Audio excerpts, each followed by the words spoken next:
ADC. Wacha niwaambie ADC, it is an historical. Sio rahisi upate kwamba umeenda umepata nyumba kama hii wakakubalika.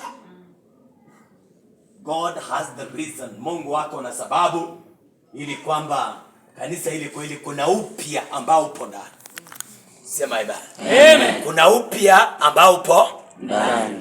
Sema amen. Amen. Yaani kuna vitu tofauti na zile ambavyo sisi wana ADC tunaelewa. Ambazo zinaenda kutokea katika ibada. Yes.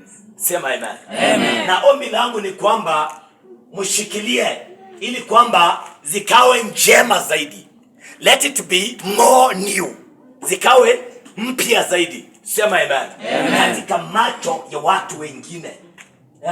Unaiona mtu ambaye mmezoea Amadiva. Amadiva anapiga hapa ngoma hadi yimba. Sema amen. Amen. Lakini itafika mahali pengine akienda hata piga ngoma kwa sababu kutakuwa na vijana wanaofanya nini? Piga ngoma. Sema amen. Amen. Mnazoea hapa Amadiva vile amnavyotoa hapa pepo. Atafika mahali ataenda kutoa zaidi kuliko vile ambavyo mlivyokuwa mnaona. Sio kama mnaelewa? Asante mzee. Yesu izomenywe. Ndio maana ya kitu kipya ni kile ambacho ulikuwa ukitarajia kinakuja kizuri ama tofauti na kile ambacho huwa unakiona. Sema amen. Maana tunaita mwanzo mpya. Asante. Haleluya. Bwana Yesu asifiwe. Amen. Na nyamara ni banjeri. Asante. Halasi baba. Asante baba. Yesu izomenywe. Mani ruasa niwe. Mama nyamolo haleluya bora. Haleluya kwa mama.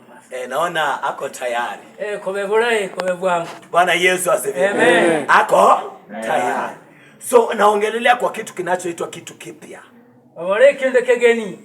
Kitu ambacho kitu kishia ambacho hamujawahi kiona. Mkilikokero hapo da. Yes. Bwana Yesu asifiwe. Amen. Kitu ambacho kwa macho ya watu kitu kishia mzimani za watu hawajawahi ona tena. Kama vile kwa mchungaji mnasikia sasa. Mchungaji wenyu anasema alifika mahali kunaitwa Mount Elgon.